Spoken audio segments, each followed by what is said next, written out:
बच्चों, आज मैं अंकुश हिंदी पाठमाला भाग 6 का लेसन 11 लेकर उपस्थित हूँ, जिसका शीर्षक है रोबो। रोबो यानी कि रोबोट। तो बच्चों, यह कहानी जो है सो मशीनी युग पर दिखाया गया है कि आज हमारे जीवन में मशीनी युग का कितना महत्व हो गया है। उसके कारण हम लोग निकम्मे हो गए हैं। हमने ये रोबोट जो होता है वह आपको जो हम कहते हैं वह करता है यंत्र के द्वारा। इसमें मशीनी यंत्र लगा हुआ होता है, आप लोग को पता है अच्छी तरह से। तो यह कहानी एक लड़के और रोबोट की है कि वह बच्चा कैसे उस पर आश्रित हो जाता है, उसे डांटता फटकारता है। और रोबोट जो है तो इंसान के साथ ही रहते थे, उसमें भी संवेदनाएं और भावनाएं आ जाती है। इसका पठन प्रबोध है कि आधुनिक युग मशीनों का युग है।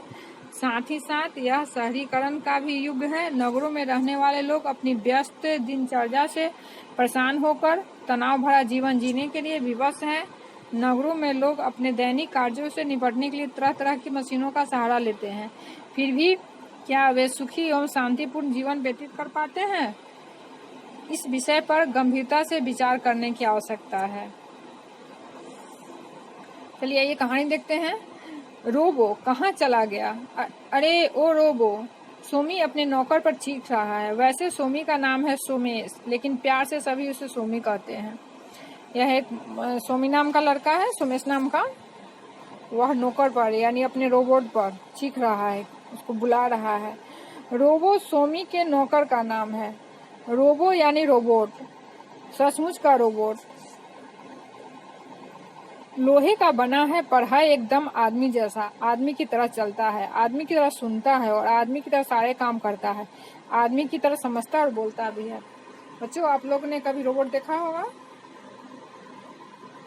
तो ऐसे नहीं देखे होंगे, लेकिन टीवी में तो जरूर देखे होंगे। वह आदमी की तरह ही रहता है लोहे का, लेकिन आदमी की तरह हर एक्टिविटी करता है।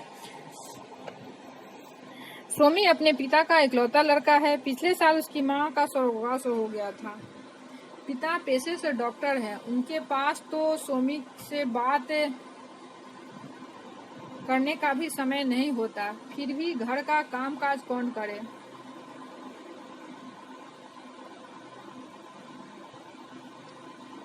शुरू में सोमी के पिता ने गांव से अपनी मां को बुला लिया था, लेकिन उन्हें शहर की हवा और शोर शराश नहीं आया और वह 1 महीने बाद ही गांव वापस लौट गए। उसके बाद उन्होंने एक कामवाली नौकरी पर रख ली। वह खाना बनाने से लेकर झाड़ू पोछा तक का सारा काम करती थी, लेकिन एक दिन वह मौका पाकर घर का तमाम कीमती चीज लेकर रफ्फू चौकर हो गई। रफ्फू चौकर होना यानी कि भाग गई।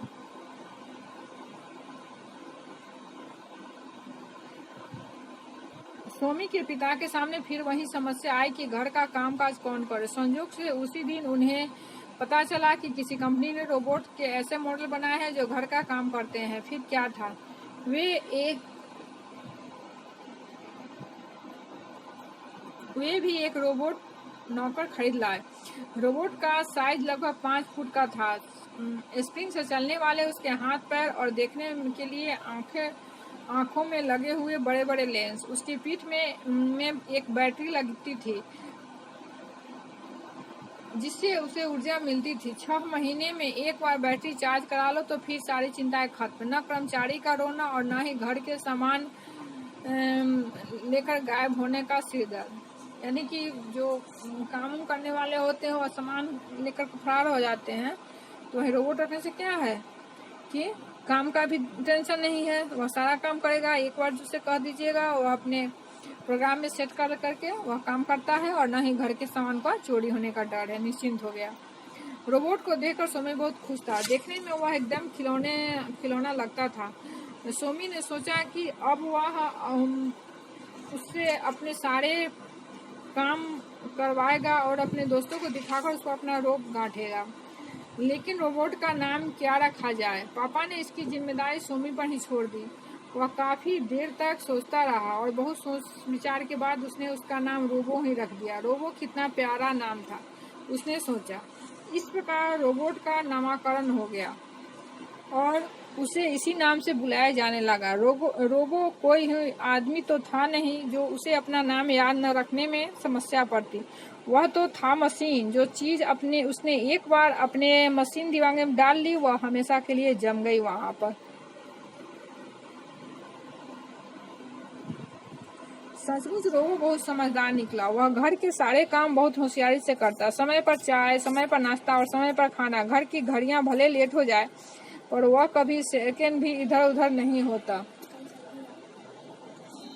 खाली समय में सोमी रोबो के साथ शतरंज खेलता। शुरू शुरू में रोबो अक्सर हार जाता, लेकिन अब उसने अपने दिमाग में पहले की सारी चालें फीड कर ली थी।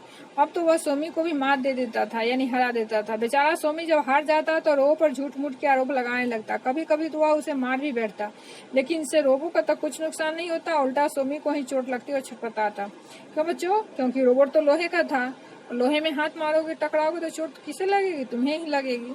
इसलिए गुस्सा होकर के सोमी मारता था, लेकिन चोट उसे ही लगती थी।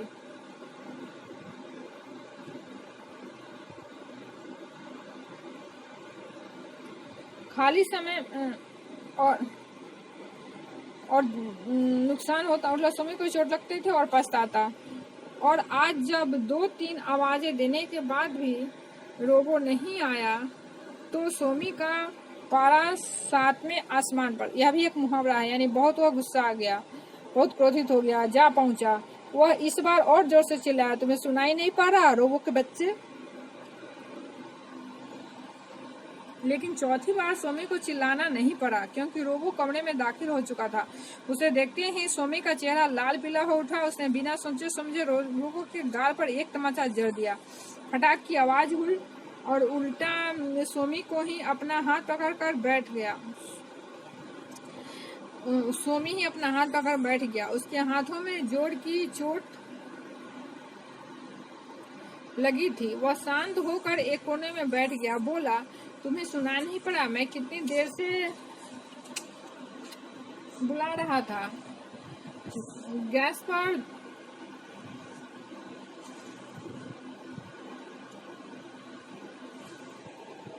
पर दूध उबल रहा था। रोबो ने जवाब दिया, अगर मैं उसे छोड़कर आता तो वह बह जाता। बह जाए चाहे जल जाए, अब से मैं जैसे ही तुम्हें बुलाऊं, तुम्हें तुरंत मेरे पास तुम आओगे।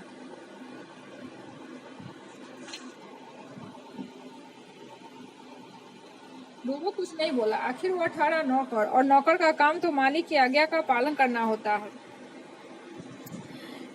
शाम तक सोमी का हाथ काफी सूज गया था। जब उसके पिता को पता चला तो उन्होंने उसे कसकर डांट लगाई। सोमी बेचारा चुपचाप सुनता रहा। आखिर गलती तो उसी की थी, फिर भला वह कर भी क्या सकता था। एक दिन सोमी अपने दोस्तों को घर लाया। पहले तो उसने रोबो को सबसे मिलवाया, फिर अपने दोस्तों के लिए उसे चाय बनाकर लाने का हुक्म दिया। रोबो चुपचाप चाय बनाने चला गया और सोमी अपने दोस्तों के सामने रोबो की तारीफ के पुल बांधने लगी। तारीफ का पुल बांधना यानी अत्यधिक प्रशंसा करना। वह बोला, मेरा रोबो बहुत होशियार है। काम वह शतरंज में भी एक्सपर्ट है। आजकल तो मुझे भी मार देता है। अच्छा, एक दोस्त ने पूछा, और क्या? सोमी को जोश आ गया। तुमने अभी देखा ही कहाँ है। काम तो वह चुटकी बजाते ही करता है। तुम देखना, अभी 1 मिनट के अंदर वह चाय लेके आता है। और चाय? लेकिन रोबो को गए तो 3 मिनट से ऊपर हो गया और अभी तक चाय नहीं लाया। एक दोस्त ने सोमी की बात काट दी। सोमी को लगा कि उसका अपमान हो गया, अतः उसने रोबो को गुस्से में आवाज दी, रोबो तुम क्या करने लगे? जल्दी से चाय लेकर आओ। सोमी के सारे दोस्त उस मुंह देखने लगे। अब पूरे 5 मिनट बीत गए और रोबो चाय लेकर नहीं आया तो सोमी का धैर्य जवाब देने लगा। उसके सभी दोस्त मुस्कुरा रहे थे, जैसे वह कह रहे हो कि देख लो, हमने तुम्हारे रोबो की कार्यकुशलता। अरे, इससे जल्दी तो हमारी मम्मी ही चाय बना लेती है। और जब सोमी ने दोस्तों के सामने बैठा न गया तो वह स्वयं ही किचन की ओर भागा। लेकिन जैसे ही वह कमरे से बाहर निकला, रोबो सामने से आता हुआ मिला। वह सोमी को देखते ही बोला, सोमी भैया, चाय कहाँ?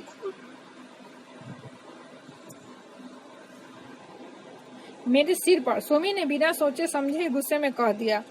अब रोबो ठहरा एक मशीन, और मशीन में इतना दिमाग कहाँ कि वह सोमी की बात में छिपे व्यंग को समझ पाए। अतः उसने चाय की ट्रे सचमुच ही सोमी के सिर पर रख दी। बच्चों, जब हम गुस्सा होते हैं तो किसी बात को कहते हैं कि हमारे सर पर रख दो, हमारे सर पर बैठ जाओ, सर पर ये कर लो, वो कर लो। वहीं उसने सोमी ने गुस्से में कहा, लेकिन रोबोट तो आज्ञा का पालन करना जानता था। वह बात की गहराई को नहीं समझा, उसके सर पर ट्रे रख दिया। रोबोट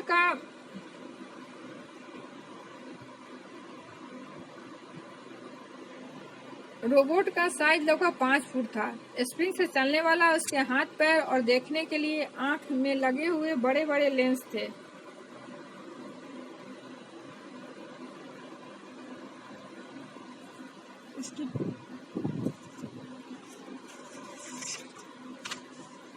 एक मिनट बच्चों।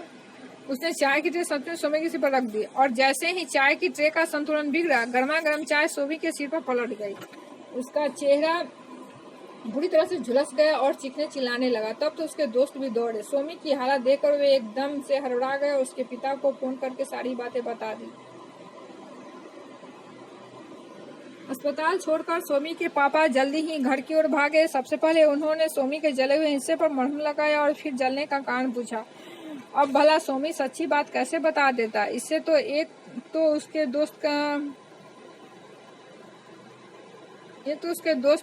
दोस्त उस पर हंसते और पिता की डांट अलग ही पड़ती। अतः वह असली बात को गोल मटोल करके बोला। पापा, वैसे ही मैं दरवाजे से निकलकर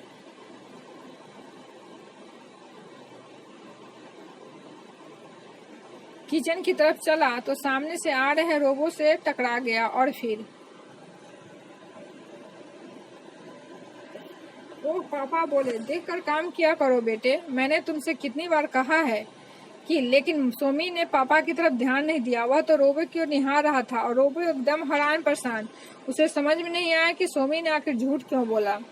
सोमी की आंखों में याचना के भाव थे। सोमी आंखों में रोबो से बोला, ओ रोबे, पापा से कुछ मत कहना। क्या तुम मुझे सुधरने का एक मौका भी नहीं दोगे? आंखों से टप टप आंसू बह रहे थे। ये तकलीफ के आंसू न थे, बल्कि पछतावे के थे।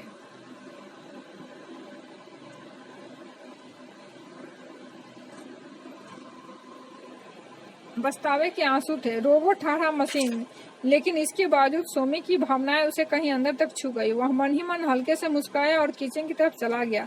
आखिर उसे झाड़ू लेकर उस स्थान की सफाई भी तो करनी थी।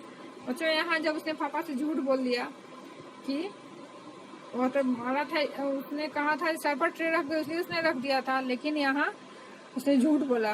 क्यों? मैं टकरा गया था, क्योंकि उसके लिए फिर उसे डांट लगती। सर पर ट्रे वाली रोबोट को जो कहिएगा सो ही करेगा, इसलिए उसने झूठ बोला। और इधर रोबोट भी सबकी भावनाएं को समझ रहा था। वह एक से बड़े से अस्पताल के में बैठकर उसका देखरेख कर रहा था। तो बच्चों, आपकी कहानी पूरी हुई। आप लोग शुरुआत लिख करके एक पेज कहानी लिख लेंगे। फिर मैं मिलती हूँ अगले वीडियो में। तब तक लिए धन्यवाद। तो अच्छी कहानी थी ना, लेकिन तब है जो हमें मशीन पर ही निर्भर नहीं रहना चाहिए। रोबोट से की तरह ही सब काम नहीं करवाना चाहिए, गोल वस्तु से और नहीं करवाना चाहिए। ठीक है बच्चों, फिर अगले वीडियो मिलते हैं। धन्यवाद।